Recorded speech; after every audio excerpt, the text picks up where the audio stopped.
I'm also kind of a patient guy. I'm Yes. also someone that doesn't want to give up on something because I feel I take personal responsibility for everything in my business. So I'm Right. like, okay, well, if it's not working yet, maybe I haven't figured out how to maximize the potential out of this. Yeah.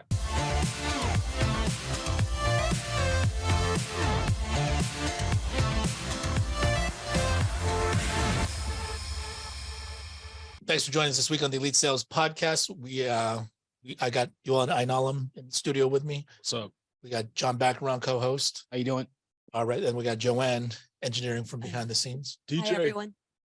That's my DJ. The new set.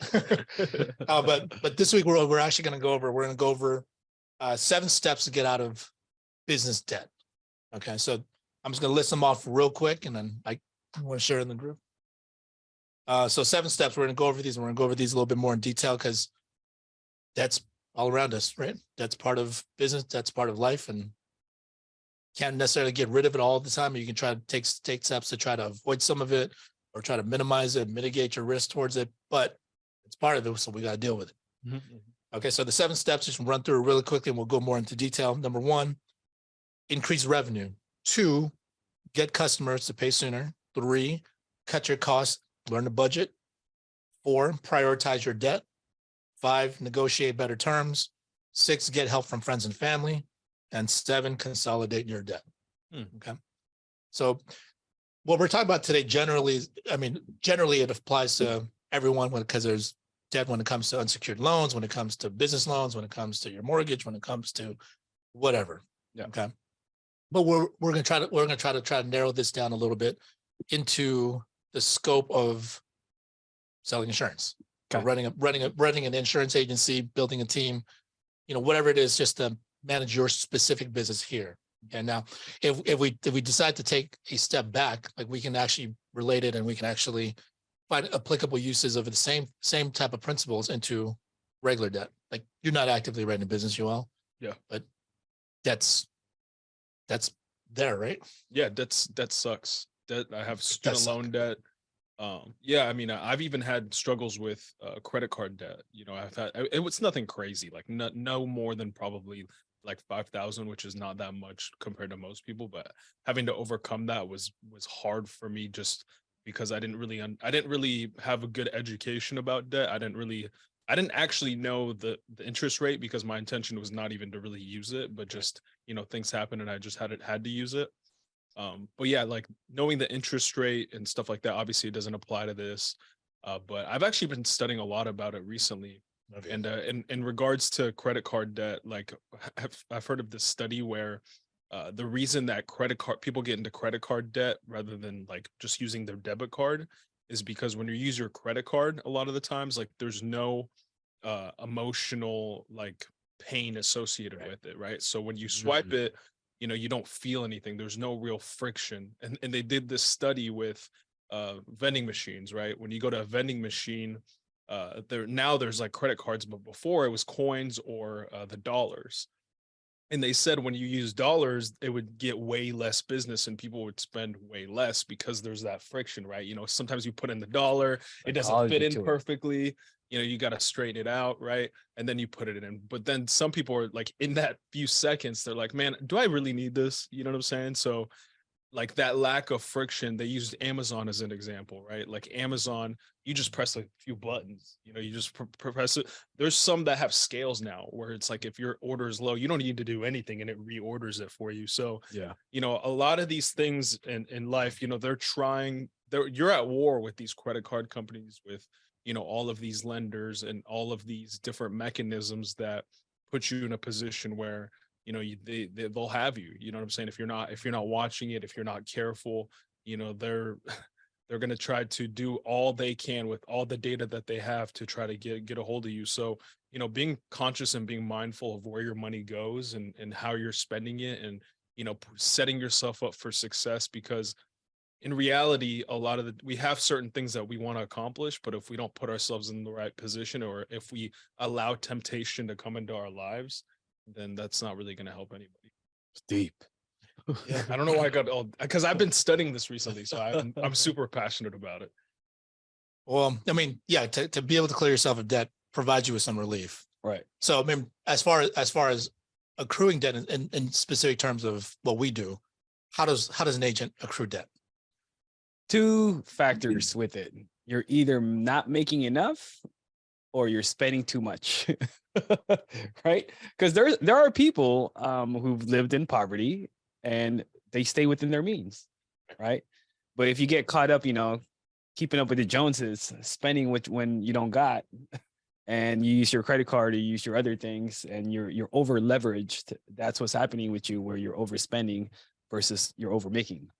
So the second part in the business, specifically with us in life insurance, you might not just be working enough, right? You're spending and you're having more time. Yeah, you're spending more time spending money than more time making money. Yeah. Right. So that can happen to you, man. But in reality, if it's just for the business and insurance, you're losing more business than you're making.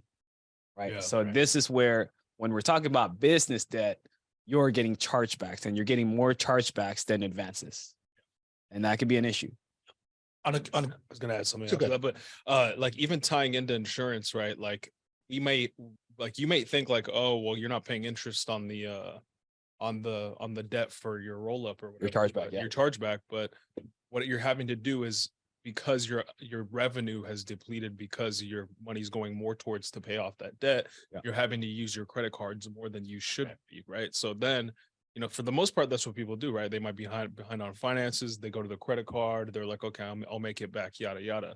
So being mindful about, paying interest, paying money for useless money at a certain point is something that to be mindful of. So just adding on top of that.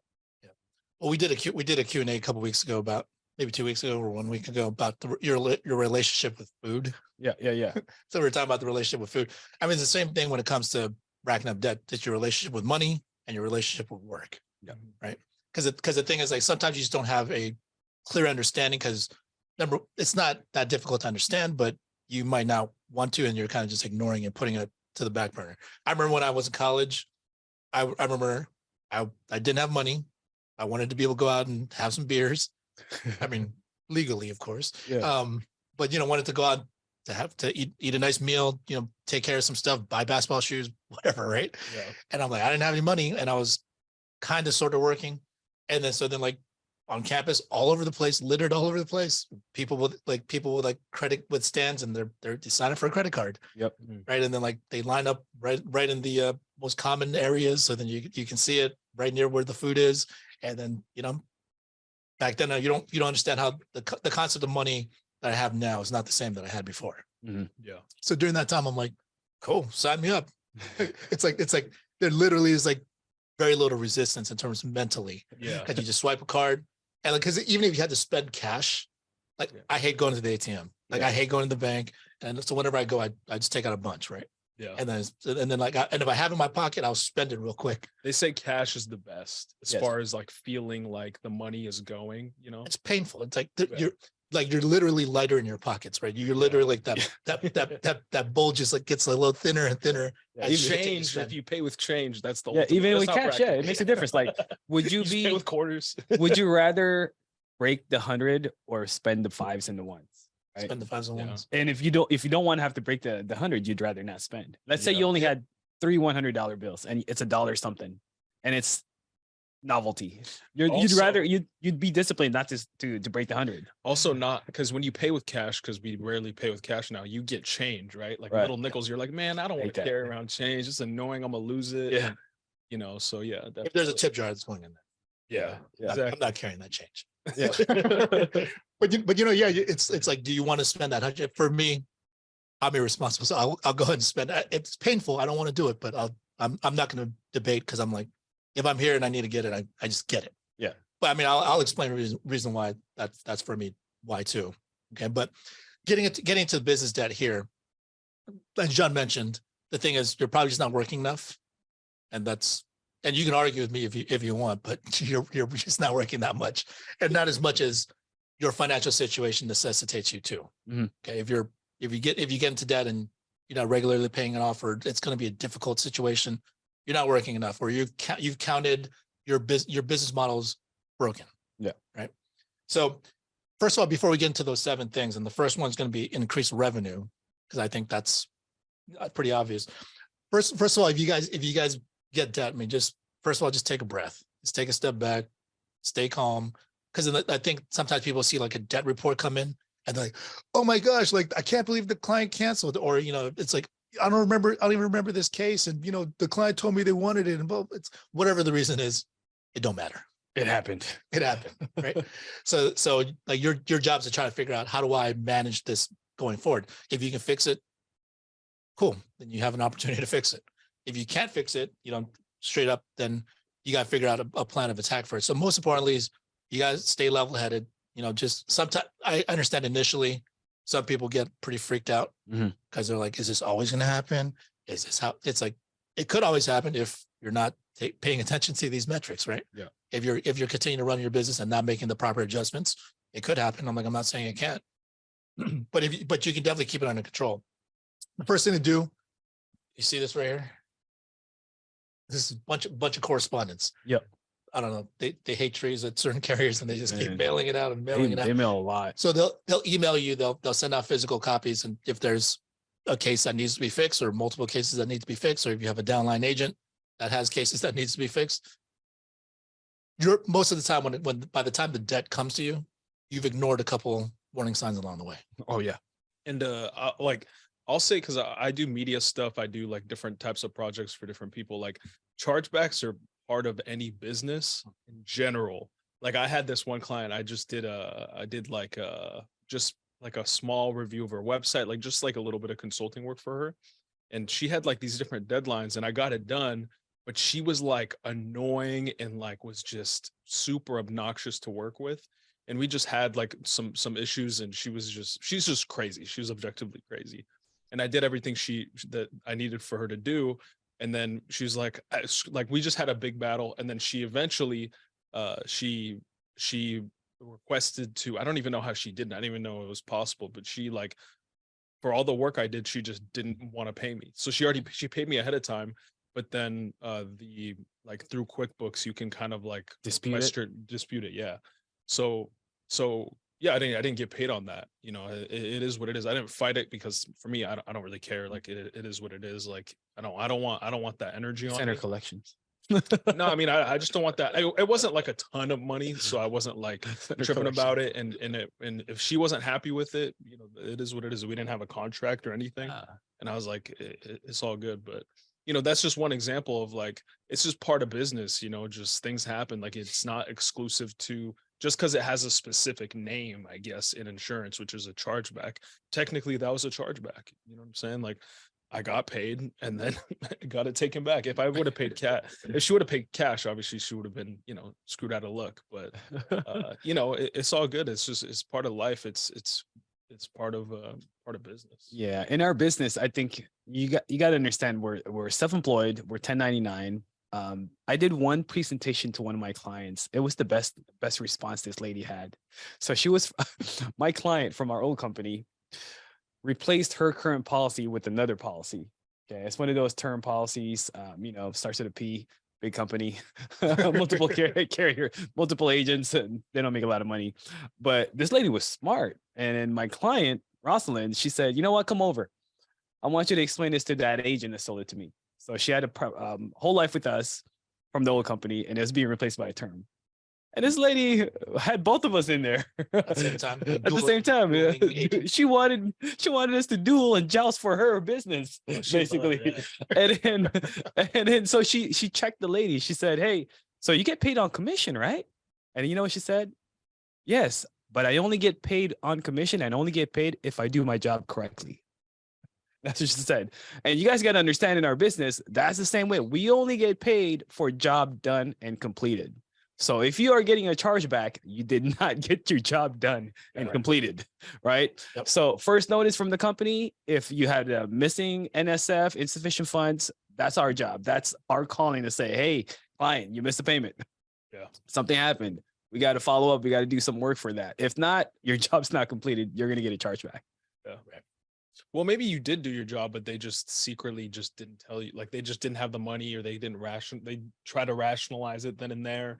And then, it's just, my whole thing on it is just, it's part of the game. You know what I'm saying? I agree. In any business, you know what I'm saying? You can't think that because it's happening, something's wrong with the business. It's just part of it. I'll If you actually want to take, take the good I'll first, actually take the take, bad. I'll take a step further from that statement. If you don't have any debt and you've been in business for a while, you have a problem too. Yeah, you didn't work enough. That means you're not working. That means you got nothing going on.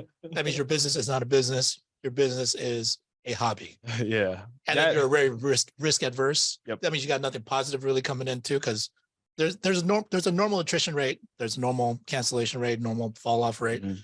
I mean, you should be anywhere within, I don't know, 10 to 25%. 25% still a little high. Yeah. Yeah. So you still reevaluate your process.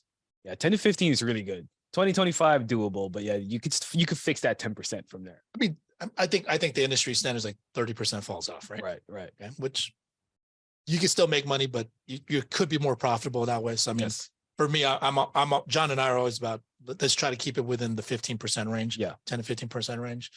Yeah. But one way to do it is you got to increase your revenue. Mhm. And this seems like a little counterintuitive because people, what happens oftentimes, and I'm just saying this because I've been in the business for over 17 years.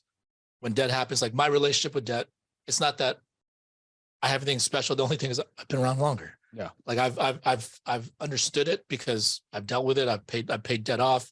I understand how it works. I understand how it builds up to a certain point, understand how you pay it down. But then the thing is, when it comes to it, most people, they get a little bit of debt. It's like, I don't know what I'm going to do. They shut Right? down. And then they shut down and then they stop working. Yeah. Or they become so risk averse. They're just thinking, okay, I'm not going to write any new business because what if this continues to happen? Yeah. I'm like, okay, so you're just going to just take this L and be on your way. Yeah. This is not for me. I have another story. This one was like my first, like, I guess, like kind of bigger I guess chargeback. Like I was producing an animation project and I didn't know how to animate it. I mean, I still don't know how to animate to the extent that I hired somebody to animate. So I budgeted out and then I staffed it and I hired the person to animate it. It was like an extensive animation using like a Blender, which is a really advanced animation software. So I fronted it. So I paid the person like a pretty good amount of money to do the project. So I'm working with him. We're going back and forth. I'm talking to the client. He's happy with it. And then we get to the end of the project. Client went ghost on me. He went ghost on me. So I fronted this good amount of money that, for as far as staffing, I'd never had like spent that much money.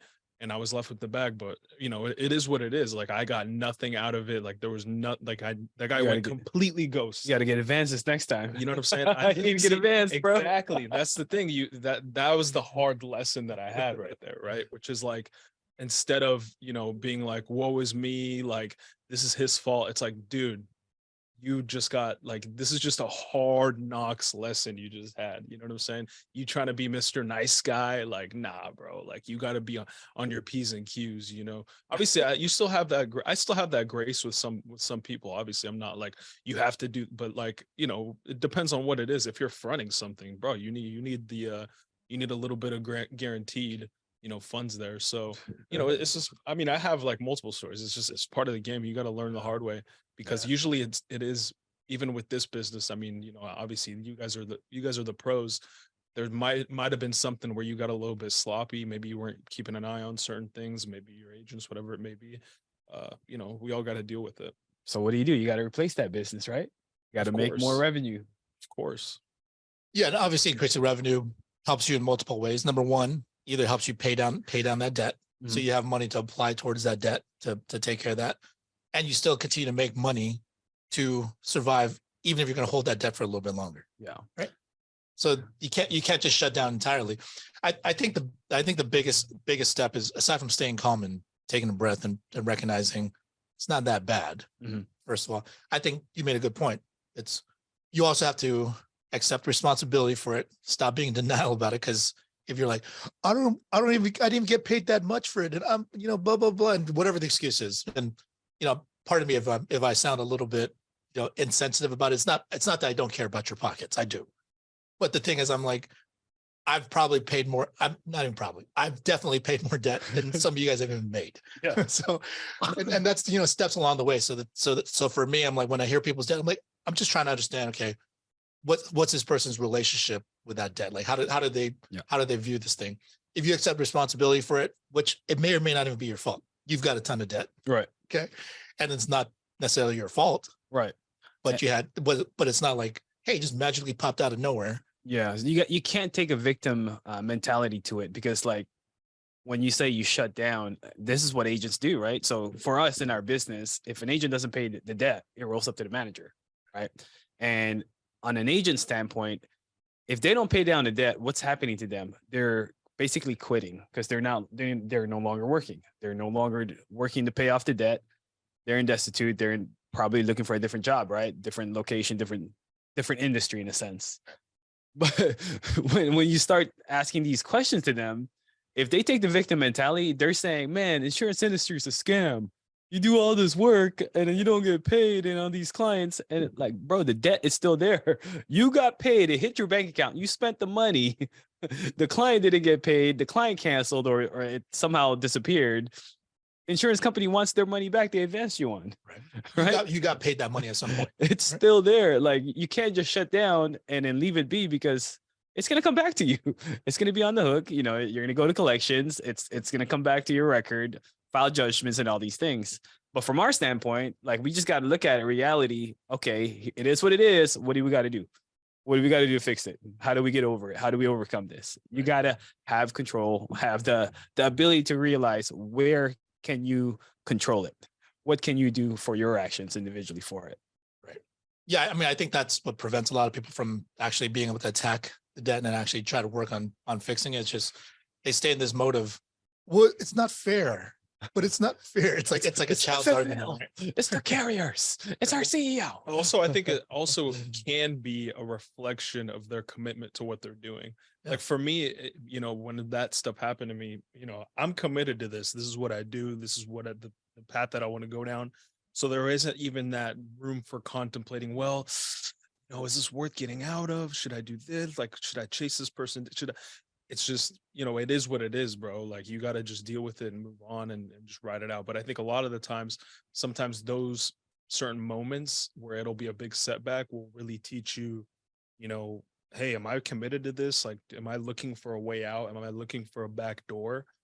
Because that is a lot of the time, even with relationships, right? It's like certain problems will happen and then it'll be a bigger deal than it should be, because you're kind of having one foot in, one foot out, you know? Right. Yeah. And look, I mean, I've talked about the amount of debt, and like, I look at it in a healthy way, I think. I mean, I like to tell myself that anyway, because the thing is, like, while I have paid more debt than all of you guys have paid in your lifetimes. Yeah. And while I probably have made more, I've paid more in debt than some of you guys have made in your career. I mean, the thing is, I don't look at it necessarily as a bad thing. Yeah. I look at it as like, okay, well, in order for me to have done that, I have made some money along the way to be able to take care of that stuff. And for me to still see it as a good deal for me to continue to stay within this industry and continue to do what I'm doing. Yeah. Right. I always just tell myself, you know, you're dealing with debt, you know, you're mentally messed up. You're not in a good mood, right? So I just tell myself, like that old cliche quote, this too shall pass. It will. It'll happen. You keep working, it'll happen. It'll pass. Well, I got Pastor John. I got even better advice, because sometimes you come into these challenges that seem overwhelming. They're overwhelming because of the fact that you haven't dealt with it before and you haven't overcame it yet. Yeah. So that it's really your mental resolve on if you're going to fold and you're going to give up, then you're done. Yeah. Like, you're done. Like, you can't solve it for yourself. You became weaker in that moment. Yeah. Or you've resigned yourself to that fact in which this is the best you can do. I think the hardest part with this business, though, is it's really easy to compare yourself to other people, you know? Yeah. Like, you might feel like I'm the only one going through this. You might even be the only one going through it in your own like small collection of, you know, friends you talk to in the agency or your small agency. So it becomes even harder because you're looking to your right, you're looking to your left. They might not be dealing with this big dragon that is coming to devour you, you know, but in reality, if you took that aside and you're like, look, I just got to focus on, take it day by day. You know, I got to control what I can control.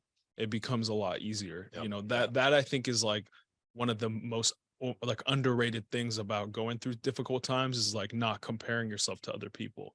And maybe maybe you're not making a ton of money. Maybe you have a lot of things to overcome, but don't look at what other people are doing and think that their life is perfect and your life is bad and, you know, woe is me. And then you go down a dark path. Yeah. That's a great point, because I think that does happen a lot. I mean, when I first got a big amount of debt, it's when I started in the business, I'm like, am I doing something wrong? Or like, is this like what I have to continue to be cautious about? So I talked to people that are doing better than me, people that are doing this longer than me. So I talked to Sean, I talked to Andrew, I talked to Jack. You know, then they tell me about their debts, and then what the stuff that they had to go through to get to the point where they're at, to the points where I want to be at. Yeah. I'm like, oh, it's part of the business. If they can get through it, why can't I? Yeah. And I think, and I'm sorry to cut you off, but for a lot of people, they just think like, hey, it's not gonna, there's more, there's other things that people, if you're comparing yourself, there's people that are like, oh yeah, I don't deal with that. And you know, a lot of them are lying. Yeah. A lot of them are just trying to cover up the fact that they can't deal with it mentally, and then they're putting on the back burner, they're ignoring it. They're not handling it in a healthy way. So if you need people that'll tell you the truth, talk to John, talk to myself. Yeah. Because like I'm not trying to put out this perfect image of being like, oh, look at me, I'm so successful. I don't have any problems. I don't have to deal with debt. I do. And the reason why you don't hear about me complaining about it is because I recognize it's part of the business, and I'm gonna deal with it the way that I can and continue to move forward, because I'm not gonna let that thing slow me down and cripple my business. I got more money to make. I still got more people I want to help. I still got more things I need accomplished. Yeah. And that's what we're focused on. And when you look at it, the people that are really successful in this business, the ones that leveled up and got into a board member to like, you know, integrity partners, man, if you hear their stories from the back end, like the reason why they're successful is because they were able to overcome these situations, right? And the people that are not, they're folded, right? And then listening to one of the calls from Sean Mike in one of those TNLs on Friday calls, which if you guys don't, it's good, it's great info. He said this one line, like, do you have a problem? Is it a money problem? Yes, which is that, right? Can you solve it by making more money? Go to work. So that's all he said. Then go to work, because we can make a lot of money here. Yeah, I kind of hate using all those cliches, because like they seem so like aggressive, but then like they're all so just simple. true. It's like you don't have a money problem, you have a work problem. Yeah.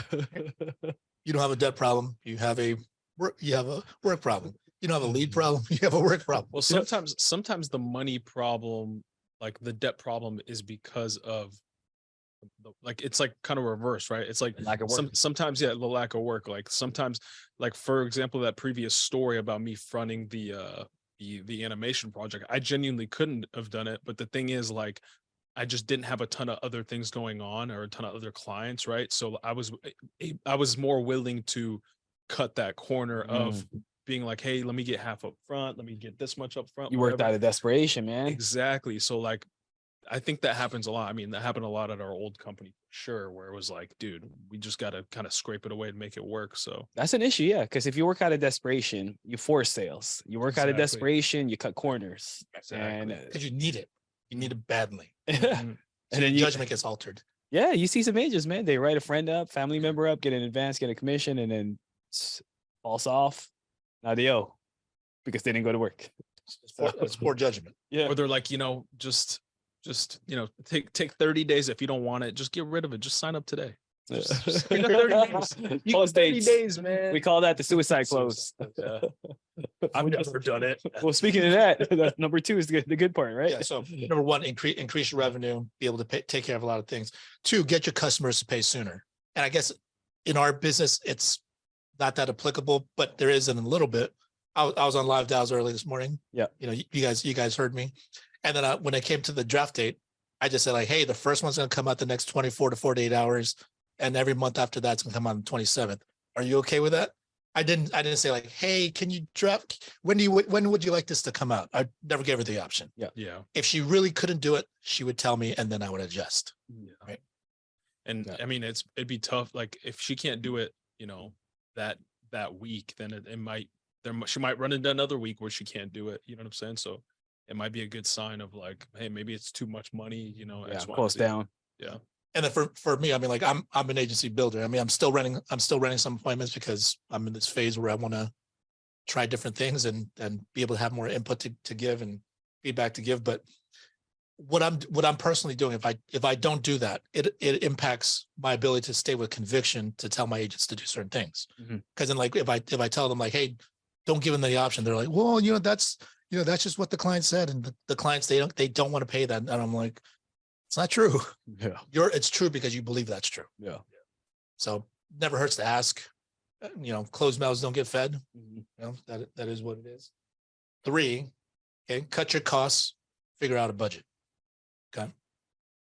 So I ran into a little bit of cash flow issue earlier because our production hit a certain level. I got hit with some roll-up debt. Full disclosure, I mean, that's just what happened. Like, you have ups and downs in your business. I've had some great times and I've also had some tough times, but those tough times are relative to everyone, right? Yeah. So for me, I had to cut out on certain things. As you guys see back here, I enjoy a cocktail from time to time. It's one of my hobbies, pastimes. No way. I thought you're a bottle collector. I've tried it, but no, but I mean, but during those times in which, like, I was like, okay, financially, I'm not where I want to be, and there's certain things I need to take care of. Like, I can't continue to spend money on alcohol, number one, but also more importantly, spend time drinking and doing leisurely things when my business should be the most important priority at the moment. Okay, so that's one way that I can cut my costs, figure out a budget, and reprioritize certain things. Okay, you have any methods for cutting costs? Yeah, I mean, for me, like, going back to the credit card thing, it's just like not having the credit card around, using your debit. Like, I remember back when I was like paying off the credit card, like, I was paying it off, but I was paying it off, and then I was still using the credit card. Right. I've done that. Like, I'm like, but it makes sense in certain, with certain businesses, right? If like you're replenishing it, but like, it was just me being stupid, like just plain and simple. So yeah, don't do that. And then for me also, like I eat out a lot, not eat out, but Postmates. Yeah. So instead of cutting picking that it up, cutting that out, you're is paying the super extra important. fee to deliver. Yeah, so that's not. Everything's like more expensive on there too, than the regular menu. Yeah, so it's something I've had to cut out. But the thing is, sometimes I'm like, dude, I don't want to cook. But then I kind of found an intermediate, which is something that's like, I found like kind of pre-made, more healthier, like microwave stuff. Okay. So it's still healthy, but it's like a lot quicker. Yep. So for me, that's been my kind of like in between, kind of compromise. Because if I know for myself, it's kind of like the gym, right? If I know for myself I'm not going to do it, I don't want to put myself in a position where I'm going to fail. You know what I'm saying? So trying to find that compromise and then work down. You got to be honest with yourself. Yeah, for me, I think when it comes down to cutting your cost, you got to look at it. If you work so much, you have less time to spend. Yeah. So it's a reverse thing. So to cut your costs, work more. Okay. So let's say, you're in your own family situation, your own schedule, or whatnot, right? So let's say you're working Monday through Friday and you plan out family time, weekend time. You're always doing something that spends money on Saturday, Sunday. Dude, your biggest cutting cost is to work on those weekends. Now you get to tell all your friends or whoever, whatever you do, family situations, shindigs, you just tell them, sorry, I can't, I got to go to work. You automatically cut costs and you increase revenue right there. And now you budget for real big things, for the things you really want to do, instead of like planning on the whim and then spending money on the whim. Yeah. Yeah, that's true. And part of what got me into that little bit of trouble too. I mean, it was also because of the fact that, hope you're enjoying the video so far. Please make sure that you like, subscribe, comment, anything to help support the algorithm so we can continue to bring you more valuable content and continue to be part of your lives. Also, if you don't feel that it's providing you that much support since you're already at this point, like and subscribe anyway. I'm not afraid to spend money. Yeah. So then, like, when there's like a new digital marketer out there, there's a new lead vendor, there's new whatever, and I'm like, let's get it, let's invest, let's try it out. And it got to the point where I was just being very irresponsible about it, because like, I'm like, it didn't yield the type of results that we were looking for. But then I just kind of let it continue to linger, because I'm like, well, you got to invest in your business. So then I let it continue to dwell, and they continued to charge, and then like it just wasn't the results. And this is all stuff that, look, theoretically we can all do it ourselves, every aspect of your business. So if you're in a position where you have debt, where you don't have the funds at that point, there's certain things that you just can't farm out. Yeah. And you just got to do it yourself. Yeah. You got to put a little bit more time. Investing is like, investing in your business is a trap because you can rationalize anything's investing in your business. Yeah, that's true. Right? Like Postmates, okay, well, I'm saving time, therefore I'm saving money because, I'm not having to cook and it comes to my door, and I'll be happier because the food is good. So I'll be more efficient because I'm happier. Oh, man, you sold yourself a lot of stuff, bro. No, I'm just kidding. I'm just kidding. But I mean, but honestly, some people think like that, and they rationalize other. Oh, I gotta go out with my friends twice a week, 3 times a week, because then I'll be more efficient. For us, when I go to work. For us, we made some mistakes where, I mean, it yielded some results, but not enough to yield to justify the spending. Like we bought, or we were spending, put this $2,600 a month on a recruiting platform that barely got us like working recruits. I mean, it worked for a little bit, but then the thing is, like, we weren't monitoring the progress or monitoring if it's worth it. And we didn't cut sooner than we should have. I'm also kind of a patient guy. I'm also someone that doesn't want to give up on something, because I feel I take personal responsibility for everything in my business. So I'm like, okay, well, if it's not working yet, maybe I haven't figured out how to maximize the potential out of this. Yeah. So for me, like cutting the costs, I would have, from my learning experience, I would have created some criteria, like what would happen in 6 months, what would happen to a year, versus like, let it roll, let it ride, and kind of not have any judgments and measures out of it. Right. Yeah. So that's one way to do it. Cut your costs. Or you got to prioritize your debts. Mm-hmm. Okay. Now, in our business, particularly when it comes to insurance, look, we're brokers. We have many different carriers to use. It's a good thing because you can always find a way to get paid. Mm-hmm. It's also a bad thing because you can also potentially find a way to rack up more debt with more carriers. Right? Band-aid your debt. I mean, and I just want to say that goes back to your business model to begin with. Like, there may be something broken in that process if you're losing more than you keep. Yep. Or you're losing above a normal range of what you should be keeping. That means you're either not getting enough leads, you're not working enough, whatever in your script is off. Could be a lot of factors, which if that's the case and you want to examine what that is, reach out to one of your uplines, reach out to one of us. We'll gladly go over that with you. But you got to learn how to prioritize your debt instead of, hey, okay, I have debt here and I want to be able to get paid the full amount. If I go here, it's going to pay off part of that debt and I'll get just a portion of it, or maybe none of it, depending on how big the debt is or how long it's been sitting there for. So let me go right over here. And then when I have debt here, let me go right over here. When I have debt, let's go right over here.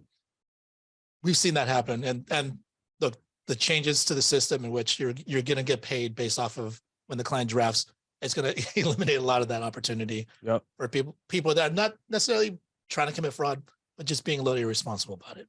Yeah. Or not dealing with your problems first. So that's one way. Do you have something more to add to that? I was just thinking maybe something in the future down the line, like from an FFL standpoint, to prevent that. It's like FFL kind of gets in the middle and takes some of the commissions, pays off the other debts. But I know it's harder as an LO, as an IMO versus the Everyone gets LOA paid directly, so you can't really do that. But if you get a VP bonus, you can get that personal experience. But prioritizing, I mean, look, also if you just accept this is your debt, or you're responsible for it ultimately, because look, that big amount of debt that I recently got hit with, like, I didn't write any of that business. Yeah. Right. But I also can't go to corporate and be like, hey, but it's not my fault. Like who's in charge? The leader, right? Yeah. So ultimately it still is my responsibility. Doesn't mean I'm not going to deal with it. Doesn't mean I'm not going to look into collections and take care of it, whatever means I need to take care of it. But in the meantime, it's my responsibility. I make no bones about that. There's no like, not fair. I'm not wasting time on that kind of thing. Yeah. So if I want to prioritize the debts, like what I want to do is I want to streamline as much as my business to go into taking care of that first, so I can clear that and then still be able to figure. So I'm going to narrow it down. And for me personally, America, Prosperity, AIG all day. Yeah. Right. Like if you guys focus on just those 3 main carriers, if you can just narrow it down instead of being like, I'm right here, I'm right there, I'm right here, I'm going to have like 15 pieces of business with 15 different carriers. It's harder more for you to manage. Yeah, it's harder to outright it and fix it, because now you have one debt here, one debt there. It's too much. It's like different credit card debt too. It's like your revolving credit. It's like, dude, you might be accruing interest somewhere you don't even know. Yeah. Plus, you actually feel the progress if you focus on prioritizing one debt or 2 debts and whatever it is. You start paying those down. You're like, I'm actually making real progress here. And like, it actually encourages you. And then once you pay something down at that point, and you can't just keep spending and Yeah. and doing that, can't keep racking up more debt while you're paying down debt. Yeah, don't do That, that. that formula doesn't work, by the way. Personal experience doesn't work. But if you can actually pay something off, then it's not just the, hey, I'm out of money. I'm out on that money. With the process of you doing that, you gain a lot of mental strength. Mhm. You gain a lot of experience, and then look, you know that you can't be conquered based off of that. That's that one small thing that used to cripple you. Yeah. No longer has that same effect. Still not gonna be fun. Yeah. You still don't want to have to deal with it if you can avoid it. But the thing is, you know that you're stronger now as a result of it. And this is the biggest reason why I've been able to progress in my business, to be able to build it to this size. I made a ton of mistakes along the way. Yeah. I've had to deal with debt all the time. These are the small successful tallies, like little victories that gets you to a next level. I was listening to something is it Dave Ramsey? Yeah. Dave Ramsey. Yeah. He talks about the debt snowball. Yeah. Where he says, like, no matter what the interest is, I mean, there's no interest in this, but in life insurance debt, but he says pay off the smallest debt to get your like confidence up, and then pay the next smallest debt, and then so on and so forth, because those small wins like go a long ways, and it makes sense. Yeah. So, and then that, which leads to the number 5, which is negotiate better terms. So, I mean, for the most part, yes, there's not really interest on it. However, I mean, there are situations in Payment which plans, you can fall back. Yeah. There's payment plans. And I think the biggest thing when I talk to agents that get debt for the first time, or they've finally decided to address it, It's too late. They come to me and there's like, I don't know what to do with this. And yeah, I can't pay this all off at one time. And I'm like, calm down, take a breath. Let's take a step back. No one's asking you to pay it all off at one time. Right. So what you got to do, the main thing is you got to stay in contact with the carrier and let them know you're still around. Start, as we said, generate more revenue, continue to write business with that carrier so it can start paying it off, or at least paying a portion of it. Mhm. Right. And then if you stay in good standing, the carriers will always work with you. Yeah. If you're an asset to them, they want to keep you on the roster. If you ignore them, you continue to ignore that debt, you ghost them, there's no way for them to know whether or not you exist, continue to exist. So if that's the case, then they terminate you. You're a complete liability.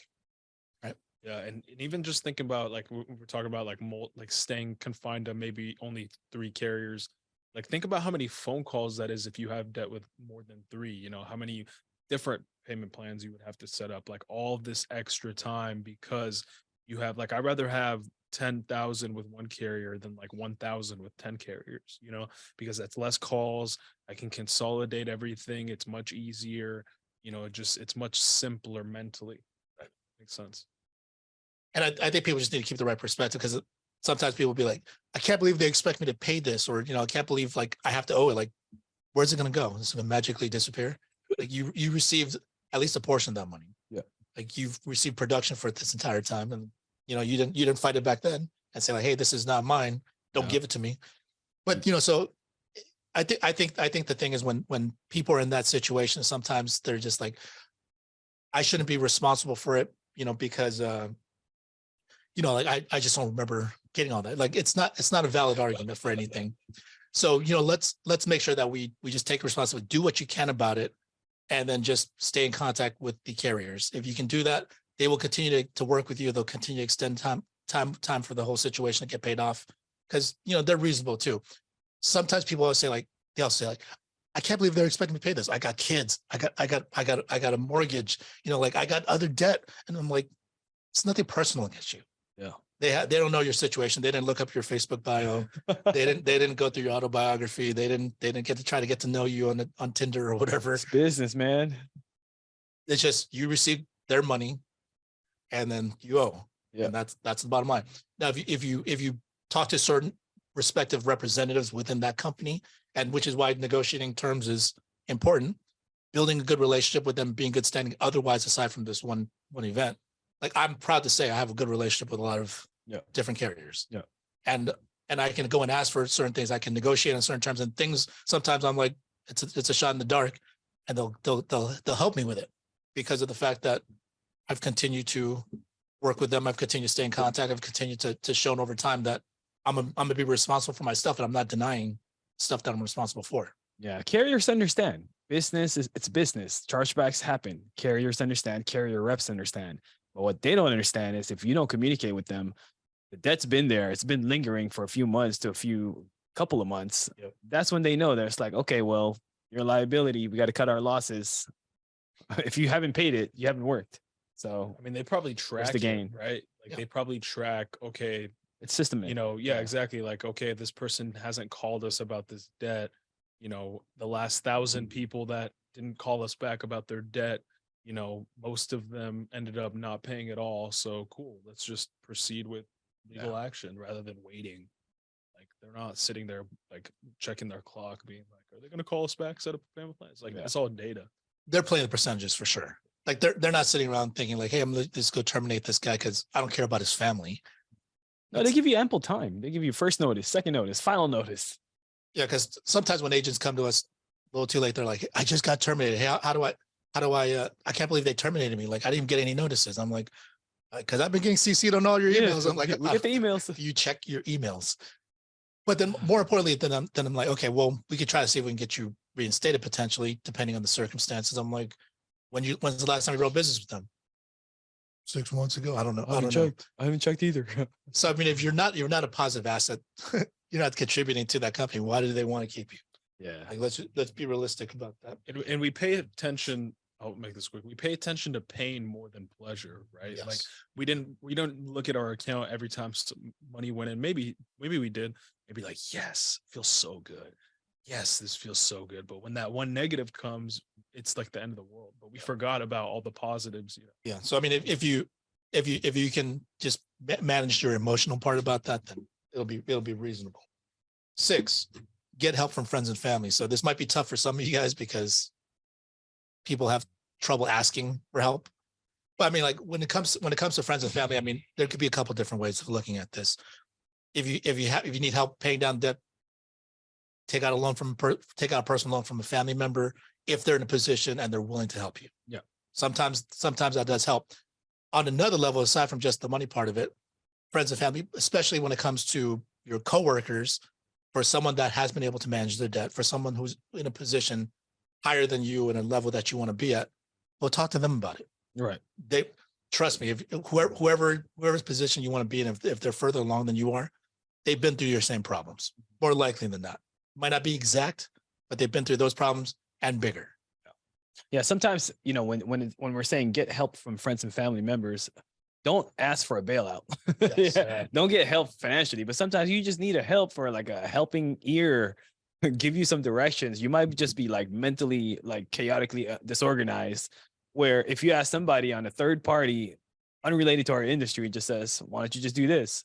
And it's going to be the simplest response, simplest directive that you might be ignoring that you need to do. Most of the time, it's going to be like, why don't you just go to work? Don't you make a lot of money? Don't you get paid in 2 to 3 days if you sell? Why don't you do more of that? Yeah. So, yeah, that's funny. Which actually they're not wrong. I'm sorry. No, there you go. They're actually not wrong because the thing is you could make a lot of money, but you also spend too much money or you don't manage your finances on the back end. Right. Sorry, what was your point? No, like, yeah, I mean, I've had tough times. I've asked friends before, like back when I was like, you know, just really struggling, like, but then I paid them back, you know, obviously, but family stuff like that. But I remember my sister, you know, I'll always help her out if she needs help. She's good. She's older than me, but she asked me, she was living with my aunt, so she wasn't paying any bills. Nice. And then she had a full-time job. And she asked me for like $500 for like to buy a car, cash. She's like, I don't want any debt. Like, can I have a, or did she want to borrow it or did she want it? I think, yeah, she wanted to borrow $500 from me because she wanted to buy a car in cash. I'm like, so you want to go to debt for me with no interest because you want to buy a car in cash and you're living with my aunt for free and you have a full-time job. Does that make sense? And then she like got mad at me and I was like, dude, like you want, like that doesn't make sense. She's like, next time you want something, don't hit me up. I was like, get out of here. And then we were fine later, but I was just like, what? Like, it's just funny how some people rationalize. Yeah. Some people want like a shortcut to what they want, you know, so it was just funny. Well, just like your relationship with the carrier, if you go and ask your friends and family for help, which first of all, we're not entitled to anything. Let's Right. just No. be very, very clear about that. It's like that was your problem. That's not theirs to fix. Right. Yeah. But if you go and ask them for help, and then the thing is they're reluctant to help you, it's probably because you don't have a very good track record. Yeah, man. And You the have thing bad is, like, credit. you have bad social credit Yeah. with those people, right? Because the thing is, you haven't proved to anyone that you're willing to work for it. You haven't proved to anyone that you're willing to stick it out and deal with that situation. So like if someone denies you something, yeah, you can be like, yeah, the person's such a jerk. No one wants to help me out, blah, blah, blah. Or it'd be like, okay, why doesn't this person want to help me? Or if I want this person's help, what do I need to do for them to show to them it's worth their time? Yeah. You know, it's another one when people will call, like I'll get a call from somebody and I'm like, do I want to answer this? Because last 4 times we were on the phone, they talked my ear off for like 30 minutes to an hour talking about nothing. Like I'm down to talk for 30 minutes for an hour for, you know, someone that I know is not just there to waste my time or someone that I haven't talked to in a long time. But what's funny is like, it's like the 80-20 rule. Like 20% of people will waste like 80% of your time. It's like there's those like handful of people that like will call you. Just I'm like, bro, like I've seen this movie before. I know you're gonna waste my time. I'm not even gonna answer. Or like I'm gonna just try to wrap it up. You know what I'm saying? Like those people that love to hear themselves talk. Well, I mean, that's actually why I've been able to take care of my debt this entire time. It's the same attitude, the same thought process. I get a lot of calls from some people. I don't want to pick up. Yeah. You know, but it's not because I don't like that person. It has nothing to do with liking the person. It's just, I know this person's fixated on negative and they're just going to continue to focus on the problem. I'm going to give them some stuff, some feedback, and they'll be like, nope. And they're going to just be stuck on that. So, but regardless of the fact, whether or not I want to talk to the person, if it's business related, it's my job. I pick up, I do it.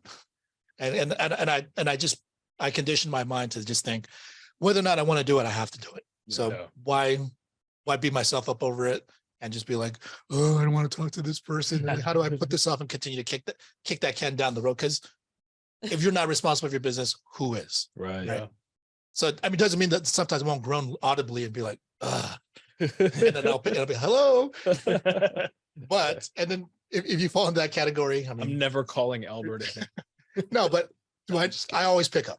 Yeah. And I always continue to do it because it's my responsibility. You know, if I want a business to grow, it's my responsibility to handle everything within it. Doesn't mean I need to do everything, because the thing is, I try to delegate to certain things. But if something is beyond their responsibility or beyond their scope, who's going to do it?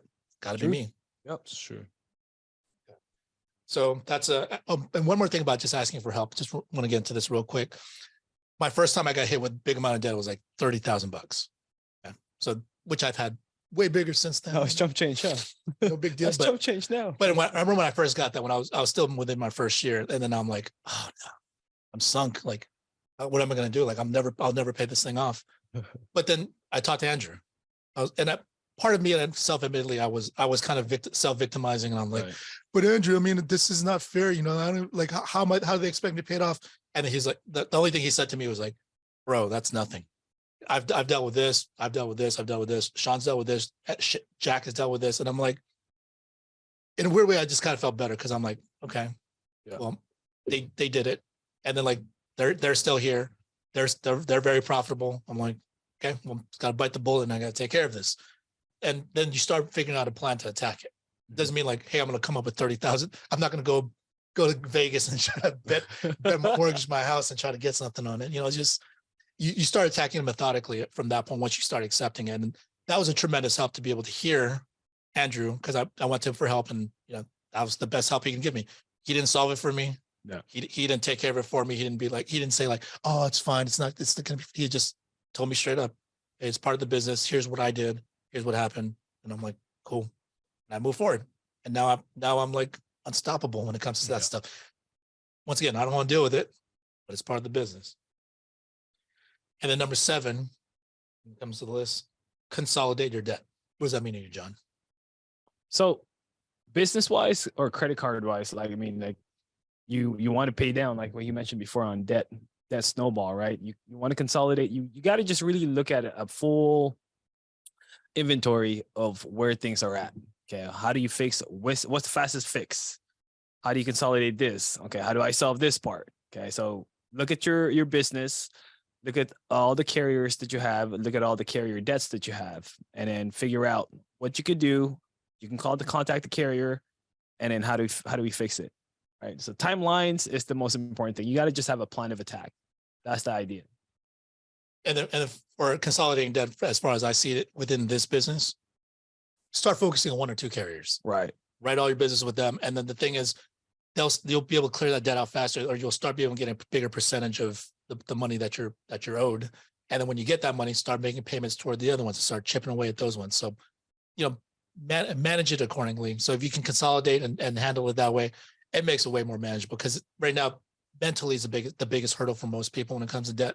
They just think it's overwhelming. They just think it's never going to be settled. But I'm living proof. Right. Like I've dealt with plenty of debt, and I'm still standing. I'm still going to continue to get more debt along the way, I'm sure, but I'll knock those down too, because now I'm empowered because I know I've taken care of it before. Yeah. You go from like little boss problems to big boss moves, Yeah. It's part of it. More money, more problems. It's more money, bigger problems, or bigger money, better problems. There you go. Like that. And then you just scale. And this might sound kind of funny to some of you guys, but as far as getting overwhelmed with this stuff, because look, I understand the human element of all this. It gets overwhelming at times, but when it comes to try to manage the emotional part of it, I personally do this. Maybe I'm messed up in the head, but whenever something seems overwhelming, I just tell myself, it's cool. You're going to die anyway at some point. You're going to be rid of all this stuff. Like this, all these problems are very temporary. And like, if you look at it that way, it's like, okay, look, we're going to die. Someone out there is not going to die.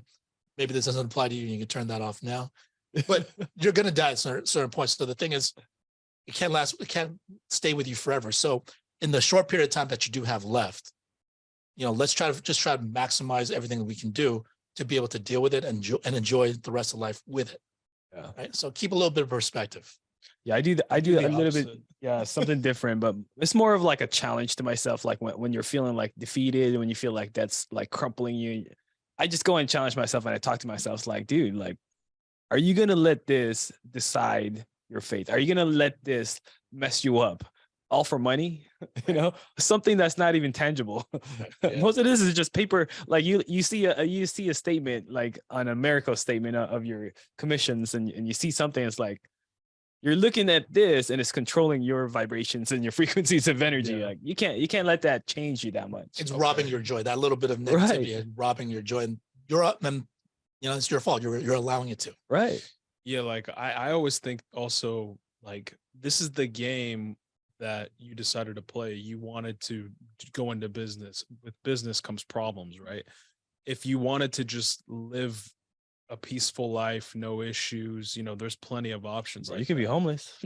You could, or I could go to Africa. I could go, live off the land. I could go find some, Be a farmer. just be a farmer and just, hunt for my food, grow my own food, whatever, and just live a chill life. Work at, some other country where my dollar would go longer. Or, if I wanted to get out the game. But if you're going to be in the game, this is part of the game. This is the game problems. You know what I'm saying? So you got to ride it out. You know what I'm saying? Yeah. And before we wrap up, JP had reached out yesterday, said he had a couple points to share. So JP, you want to share a little bit about your experience with debt? JPZ.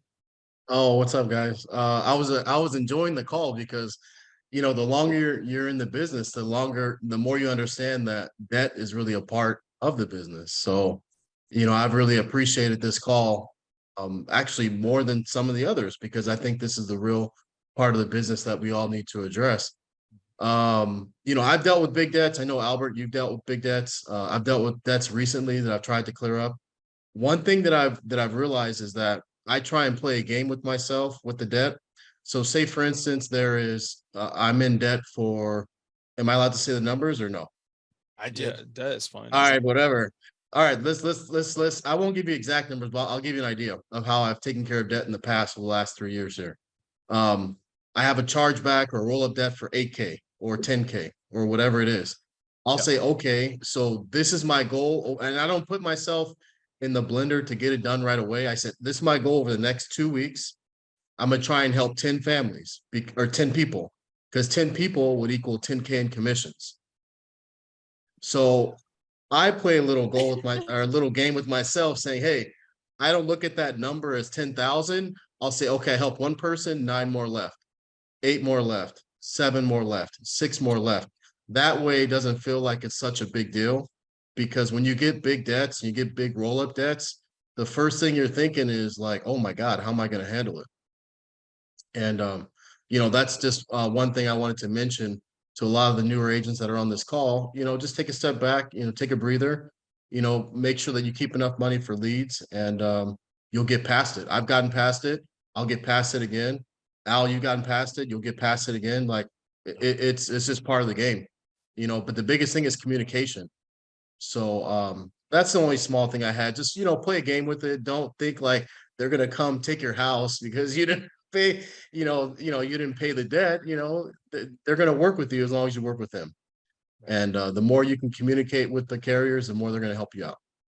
So Well, I appreciate you sharing because I mean, when you first got debt, you like the way that you deal with debt now has changed drastically from when we first started. When you first received your first roll up debt or your own personal debts or whatever. And now you know how to attack it and that goes to the experience and the time you continue to fight through and not give up. yeah, and I agree. I think we take ourselves too seriously in the business. We have to understand it is a business, but you have to have a little bit of fun with it. Like I've had clients call me like 2-3 days later that were I thought they were solid policies and they ended up canceling the policy and I was like, oh my God. And I was like, wow, okay, so it's just part of the business. This stuff is going to happen. Instead of me being so serious and upset about it and worry about it for the next 3-4 days, just let it roll right off your shoulder and keep pushing forward. My first big debt was like probably 2.5-3 years ago, and I won't get into too much of the specifics, but I didn't know how to really get out of it because I was selling, but I wasn't selling enough for me to think I can get out of that debt. So like I was writing business, I was doing my thing, but I was like, oh, that's a lot. Can I actually write that much business to get out of it? And I was just thinking to myself, well, if Albert's done it, other people have done it in the business and they've been doing this longer than me, I'm sure I can sacrifice and figure out a way to make it happen. So for whoever's going through debt on this call, which it could be, quite a few people on the call, you might have some chargebacks or things you're handling. You'll be able to address it and move on as long as you stay consistent in the business and you always keep a good schedule and you always just keep working. You got to keep working. That's a good point. That's a good point. You Like, know? I think a lot of people, they either are comfortable with their ability to generate more and more revenue and more business, or they're more focused on cutting back costs, and they're focusing on budgeting and stuff like that. I mean, if you can do both, that's optimal. But I mean, looking at your like personality type and figuring out like what is your goal, what are you going to do to get over this is key, because $10,000 is like a lot to some people and not a lot to others. It depends on how much money you bring in, right? Depends on how much you want to work. Yeah. If you don't want to work, that's a lot of money. Yeah. That's true. If you work a lot, it's whatever. Yeah. Mm-hmm. And then Yoel, we have to think about it like this as well. This is the only industry I know where I can take care of in chargebacks or roll-up debt in a week or 2 weeks. Yeah. There's no job that I can work, outside of the insurance business where I can make that type of income to offset that type of debt that quickly. So I think a lot of new agents have to understand that you are in the best opportunity. You're going to lose 20% of your business. Just keep working, keep enough money for leads, and you'll always make sure that you'll bounce back from any, hiccup that you have in your business. I like that. Right. So if you guys picked up anything, don't stop working. If you guys care about taking care of that debt, I mean, that's not the key to stop working. You got to make sure you work in an efficient way and find a way to make sure that you have a game plan, and then just stay mentally strong with it. Don't crumble under it unless you want to be done with your career. Yeah. There's no other really way that you can go with it. And then once you get a chance to actually tackle that debt and actually overcome it, I promise you'll be in a stronger place because you've leveled up. Yeah. And always just tell yourself at the end of the day, you can always tell a kidney. All right, guys. Well, appreciate you guys hopping on and sharing and trying to improve your business. I mean, this is a reality. This is a part of every business. And if you don't have any debt, you're probably not growing. So keep that in mind. Like the problems that we have, the majority of them we can fix. There might be a few that we can't fix, but it's not really what gets us stuck. The reason why we get stuck on certain things is just because the way that we're looking at our problems. And sometimes we just stay fixated on certain things that we can't control. And then if you can't do that, take a step back, reevaluate your situation, handle what you can control, and just chip away at it. That's all you got to do. Tread water, continue to survive, and you'll figure it out. Okay. So appreciate you guys. Appreciate Yoel, John, Joanne, JP, everyone on here. Let's go out and be elite, guys. Have a good one. Hope you guys enjoyed the video. Thank you guys once again for supporting. If you guys want to see more of that, please make sure you like, subscribe, click on this link here to subscribe, click on this link for the next video.